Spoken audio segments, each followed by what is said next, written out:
নমস্কাৰ দ্বাদশ শ্ৰেণীৰ সকলো ছাত্ৰ ছাত্ৰীলৈকে মোৰ মৰম আৰু শুভেচ্ছা জনাই আন এটি প্ৰশ্ন উত্তৰৰ ভিডিঅ' আগবঢ়াবলৈ গৈছোঁ। আজি মই তোমালোকৰ আঘোণৰ কুঁৱলী শীৰ্ষক কবিতাটিৰ প্ৰশ্ন উত্তৰ আগবঢ়াবলৈ লৈছোঁ। ইয়াত আগৰ ভিডিঅ'বোৰত দিয়াৰ দৰে আৰ্হি প্ৰশ্নাৱলীৰ আটাইবোৰ প্ৰশ্ন উত্তৰৰ লগতে কুৱেশ্যন বেংকৰ পৰা তোমালোকৰ HS চূড়ান্ত পৰীক্ষাত অহা প্ৰশ্নসমূহৰ উত্তৰো সন্নিৱিষ্ট কৰিছোঁ। গতিকে ভিডিঅ'টোৰ পৰা নিশ্চয় তোমালোক উপকৃত হ'বা আৰু ভাল লাগিলে এটা লাইক শ্বেয়াৰ আৰু কমেণ্ট কৰিবা। এতিয়া আহিছোঁ প্ৰশ্ন উত্তৰলৈ।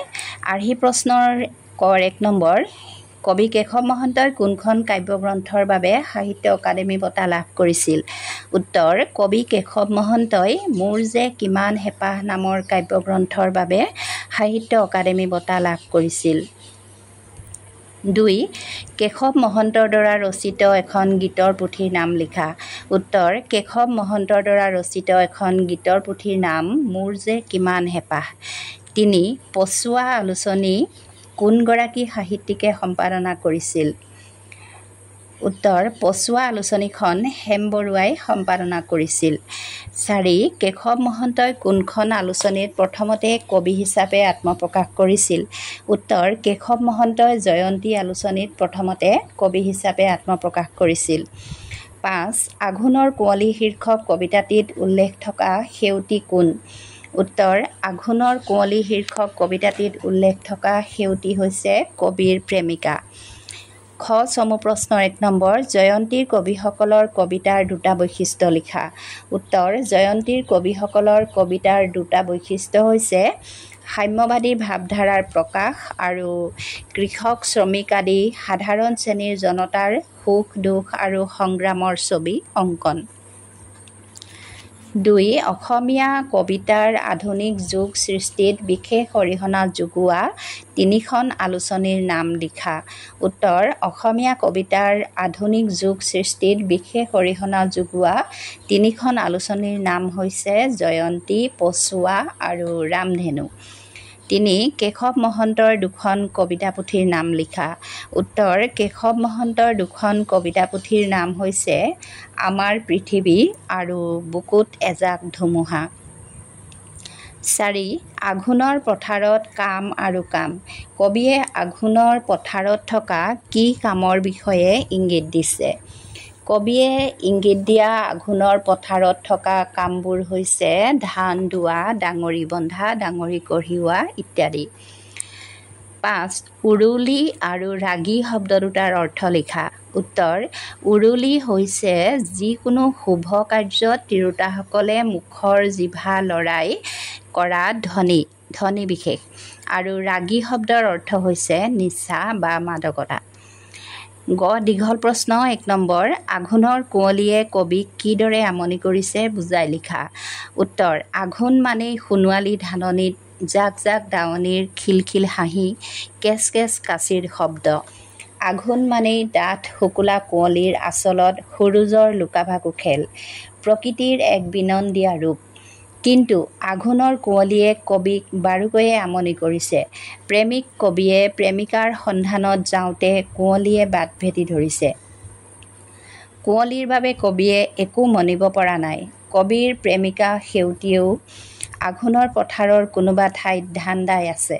কুঁৱলী নথকা হ'লে কবিয়ে প্ৰেমিকাক দূৰৰ পৰাই চাব পাৰিলেহেঁতেন, ডাঙৰি বান্ধিবলৈ যোৱাৰ চলেৰে সেউতীক লগ কৰিলেহেঁতেন। কিন্তু কুঁৱলীয়ে লুকুৱাই পেলালে পথাৰখন, লুকুৱাই পেলালে দাৱনীজাক আৰু লগতে সেউতীকো। কবিৰ মনৰ আশা মনতে মাৰ গ'ল। এনেদৰে আঘোণৰ কুঁৱলীয়ে কবিৰ মনৰ ইচ্ছা পূৰণ কৰাত বাধা দি আমনি কৰিছে। 2. আঘোণৰ পথাৰৰ মন পৰশা চিত্ৰ আঘোণৰ কুঁৱলীত কেনেদৰে প্ৰকাশ পাইছে আলোচনা কৰা। উত্তৰ, আঘোণৰ কুঁৱলী শীৰ্ষক কবিতাটিত গাঁৱলীয়া কৃষিজীৱী লোকৰ সহজ সৰল আৰু মন পৰশা চিত্ৰ কবিয়ে সুন্দৰকৈ উপস্থাপন কৰিছে।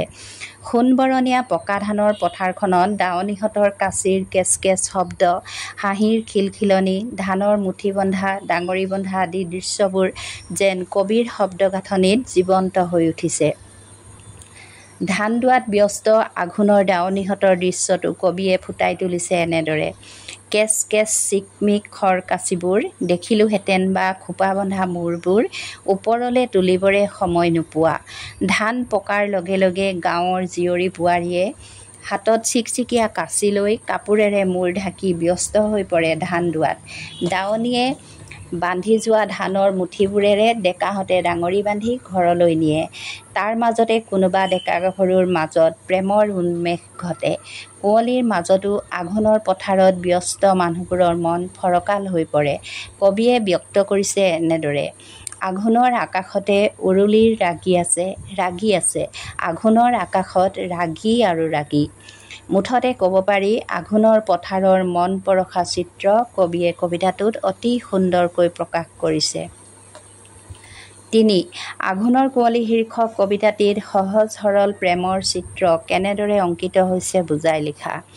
উত্তৰ: গাঁৱলীয়া চহা লোকসকল যিদৰে সহজ সৰল, তেওঁলোকৰ মাজত সৃষ্টি হোৱা প্ৰেমো চলনাবিহীন, সৰল আৰু পবিত্ৰ। আঘোণৰ কুঁৱলী শীৰ্ষক কবিতাটোত ১৭ বছৰীয়া গাভৰু সেউতীৰ সতে কবিৰ নিভাঁজ প্ৰেম সুন্দৰকৈ বৰ্ণিত হৈছে। আঘোণৰ পথাৰৰ দাৱনীজাকৰ মাজত কবিৰ প্ৰেমিকা সেউতীও আছে নেকি চাবলৈ প্ৰেমিক কবিৰ মন উদ্বাউল হৈ পৰিছে। কিন্তু কুঁৱলীৰ পৰা তেওঁ একো দেখা নাই। কুঁৱলী নথকা হ'লে তেওঁ দেখা পালেহেঁতেন মৰমৰ প্ৰেমিকাক। তাকে কবিতাটোত প্ৰকাশ কৰিছে এনেদৰে: অলপ দূৰৰ পৰা নোচোৱাৰ ভাও ধৰি চাবওতো পাৰিলোহেঁতেন এইজাক দাৱনীৰ মাজতে আছিলে নেকি সেউতীও মোৰ। কুঁৱলীয়ে ঢাকি ধৰাত কবিয়ে একোকে মনিব পৰা নাই, দেখা নাই সেউতীকো। তথাপি ডাঙৰি বন্ধাৰ লগ বিচৰাৰ চলেৰে তেওঁ সেউতী আছেনে গম ল'ব বিচাৰিছে এনেদৰে: তথাপিও নোৱাৰিনে গম ল'ব বাৰু এমুকুৰা তামোলৰ পিক ৰঙা উঠে উঠে ১৭ বছৰ হোৱা মুকটোল আঘোণৰ ডালিমী দাঁতত ডাঙৰি বন্ধাৰ লগ বিচাৰি। আঘোণৰ কুঁৱলীৰ মাজত হেৰাই পৰা সেউতীক নেদেখি কবিৰ মন বিষাদেৰে ভৰি পৰিছে। এনেদৰে কবিতাটিত সহজ সৰল প্ৰেমৰ এখন সুন্দৰ চিত্ৰ কবিয়ে অংকিত কৰিছে। ৪. আঘোণৰ কুঁৱলীত কবিৰ অন্তৰৰ বিষাদবোধ কিদৰে প্ৰকাশ পাইছে বুজাই লিখা। উত্তৰ: প্ৰেম স্বৰ্গীয় অনুভূতি। প্ৰেমিক প্ৰেমিকাৰ চাৰি চকুৰ মিলনতে ই শাশ্বত ৰূপ পায়। দুটি মন ব্যাকুল হৈ পৰে এই মিলনৰ বাবে। আঘোণৰ কুঁৱলী কবিতাত প্ৰেমিক কবিয়ে পথাৰৰ দাৱনীজাকৰ মাজত তেওঁৰ প্ৰেমিকা সেউতীক দেখা কৰিবলৈ তীব্ৰ হেঁপাহত ওলাই গৈছিল।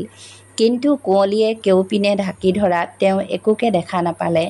কবিতাটিৰ শেষৰ স্তৱকটিত কবিৰ মনৰ বিষাদবোধ এনেদৰে প্ৰকাশ কৰিছে: আঘোণৰ কুঁৱলীত ধাননি লুকালে, আঘোণৰ কুঁৱলীয়ে দাৱনী ঢাকিলে, আঘোণৰ কুঁৱলীতে সেউতী হেৰালে, ডাঙৰি বান্ধিম বুলি তৰাজৰী তোলাতে থাকিল। কুঁৱলীয়ে ঢাকি ধৰাৰ বাবে কবিয়ে প্ৰেমিকা সেউতীক লগ ধৰিব নোৱাৰিলে। মনৰ আকুলতা মনতে মাৰ গ'ল। সেয়ে তেওঁৰ অন্তৰ বিষাদেৰে ভৰি পৰিছে। ৫. প্ৰসংগ সংগতি দৰ্শাই ব্যাখ্যা কৰা। ক. আঘোণৰ পথাৰৰ দাৱনীৰ কাম আছে, মুঠি মুঠি কাচি ডাঙৰি ডাঙৰি কাম আছে আঘোণৰ পথাৰত কাম আৰু কাম। উত্তৰ: উক্ত কবিতাংশ আমাৰ পাঠ্যপুথিৰ অন্তৰ্গত কবি কেশৱ মহন্তৰ আঘোণৰ কুঁৱলী শীৰ্ষক কবিতাটোৰ পৰা অনা হৈছে। আঘোণ মাহত পথাৰৰ পৰা পকা ধান দাই শেষ কৰা, ঘৰলৈ কঢ়িওৱা ইত্যাদি বহুত কাম থাকে আৰু গাঁৱৰ কৃষিজীৱী লোকসকল সেই কামত ব্যস্ত হৈ পৰে। তাৰ প্ৰসংগতে কবিতাফাঁকিৰ অৱতাৰণা কৰিছে। গাঁৱলীয়া কৃষিজীৱী লোকসকলে শাওণত কপালৰ ঘাম মাটিত পেলাই কৰা ধান খেতি আঘোণত চপাবৰ হয়। আঘোণত পকা ধানেৰে পথাৰ সোণোৱালী হৈ পৰে। সেই পকা ধান কৃষকৰ বাবে সোণগুটিৰ দৰে। গতিকে সময়মতে পকা ধান দাই চপাই আনিব নোৱাৰিলে পথাৰতে জহি খহি যায়। সেয়ে ধান পকাৰ লগে লগে আটাইয়ে ধান চপোৱাত ব্যস্ত হয়। কাঁচিৰে কাটি কাটি মুঠি বন্ধা, মুঠিবোৰ একেলগ কৰি জোখমতে ডাঙৰি বন্ধা, পুনৰ ডাঙৰি ঘৰলৈ কঢ়িওৱা ইত্যাদি অনেক কাম থাকে। কাৰো ৰ'বলৈ আহৰি নাথাকে। দাৱনীহঁতেও তলমূৰ ওপৰ নকৰাকৈ সোনকালে ধান দাই শেষ কৰাৰ চেষ্টা কৰে। কবিতাফাঁকিৰ যোগেদি কবিয়ে এনে ব্যস্ততাৰ কথাকে বুজাব বিচাৰিছে। খ আঘোণৰ আকাশতে উৰুলিৰ ৰাগী আছে আঘোণৰ আকাশত ৰাগী আৰু ৰাগী। উত্তৰ উক্ত কবিতাফাঁকি আমাৰ পাঠ্যপুথিৰ অন্তৰ্গত কবি কেশৱ মহন্তৰ আঘোণৰ কুঁৱলী শীৰ্ষক কবিতাটোৰ পৰা অনা হৈছে। আঘোণৰ পথাৰৰ পৰা সোণগুটিস্বৰূপ পকা ধান বা লখিমী চপোৱাত কৃষিজীৱী লোক ব্যস্ত হৈ পৰে। কষ্টকৰ হ'লেও এই কামবোৰৰ মাজতো আছে সুকীয়া মাদকতা, আছে অনাবিল আনন্দ। তাকে কবিতাফাঁকিত ব্যক্ত কৰিছে। কৃষিজীৱী মানুহৰ বাবে আঘোণৰ পথাৰখন উৎসৱথলীৰ দৰে। সোণবৰণীয়া ধাননিয়ে সৃষ্টি কৰে এক মনোমোহা আকৰ্ষণীয় পৰিৱেশ। জাক জাক দাৱনীৰ কাঁচিৰ কেচ কেচ শব্দ, দাৱনীহঁতৰ মাজত কথাৰ বিনিময়, খিলখিলীয়া হাঁহি আদিৰ মাজত হেৰাই পৰে মনৰ বিষণ্ণতা। তাৰ মাজতে কোনোবা ডেকাৰ লগত কোনোবা গাভৰুৰ প্ৰেমৰ উন্মেষ ঘটে। আঘোণৰ মনোমোহা দৃশ্যই প্ৰেমিক প্ৰেমিকাকো আকৰ্ষিত কৰে। আঘোণৰ পথাৰখনে গাঁৱৰ ডেকা গাভৰু প্ৰেমিক প্ৰেমিকাক লগ ধৰাৰ সুবিধা দিয়ে। চেক বুজি ইজনে সিজনে মনৰ কথা বিনিময় কৰে। তেনে সুবিধাতে কোনোবা কাৰোবাৰ জীৱন সংগী হৈ পৰে। এনেবোৰ কাৰণতে কবিয়ে আঘোণৰ আকাশত ৰাগী আছে বুলি উল্লেখ কৰিছে। গ আঘোণৰ কুঁৱলীত ধাননি লুকালে, আঘোণৰ কুঁৱলীয়ে দাৱনী ঢাকিলে, আঘোণৰ কুঁৱলীতে সেউতি হেৰালে, ডাঙৰি বান্ধিম বুলি তৰাজৰী তোলাতে থাকিল। উত্তৰ উক্ত কবিতাংশটি আমাৰ পাঠ্যপুথিৰ অন্তৰ্গত কবি কেশৱ মহন্তই লিখা আঘোণৰ কুঁৱলী শীৰ্ষক কবিতাটোৰ পৰা অনা হৈছে। আঘোণৰ পথাৰতে নিজৰ প্ৰেমিকাক লগ ধৰিবলৈ যোৱা কবিয়ে কুঁৱলীৰ বাবে একোকে নেদেখি বিষাদপূৰ্ণ মনেৰে উভতিব লগা হোৱাৰ প্ৰসংগতে কবিতাংশ লিখিছে। কবিৰ প্ৰেমিকা সেউতী। আঘোণৰ পথাৰত আন দাৱনীহঁতৰ মাজতে সেউতীয়েও ধান দাই আছে বুলি অনুমান কৰি কবি ওলাই গৈছিল সেউতীক লগ ধৰাৰ মানসেৰে। কিন্তু ঘন কুঁৱলীয়ে পথাৰখন ঢাকি ধৰাত কবিয়ে একো মনিব নোৱাৰিলে। দেখা নাপালে পথাৰখন, দাৱনীজাক আৰু সেউতীকো। কুঁৱলীয়ে ঢাকি নেপেলোৱাহেঁতেন কবিয়ে দূৰৰ পৰাই সেউতীক দেখিলেহেঁতেন। ডাঙৰি বন্ধাৰ লগ বিচৰাৰ চলেৰে সেউতীৰ ওচৰলৈ গ'লহেঁতেন। কিন্তু কবিৰ ইচ্ছা পূৰণ নহ'ল। কুঁৱলীয়ে তেওঁক বাট ভেটা দিলে। অপূৰ্ণ আশাৰে বিষণ্ণ মনেৰে তেওঁ উভতিব লগা হ'ল। ছাত্ৰ ছাত্ৰীসকল, এতিয়া এইচএছ পৰীক্ষাত অহা প্ৰশ্নসমূহৰ উত্তৰ দিবলৈ গৈছোঁ। ১ নম্বৰ, কেশৱ মহন্তই ৰচনা কৰা এখনি শিশু উপযোগী গ্ৰন্থৰ নাম লিখা। উত্তৰ, কেশৱ মহন্তই ৰচনা কৰা এখনি শিশু উপযোগী গ্ৰন্থৰ নাম হৈছে উমলা ঘৰ। ২, আঘোণৰ কুঁৱলীয়ে কি ভেটিছে? উত্তৰ, আঘোণৰ কুঁৱলীয়ে বাট ভেটিছে।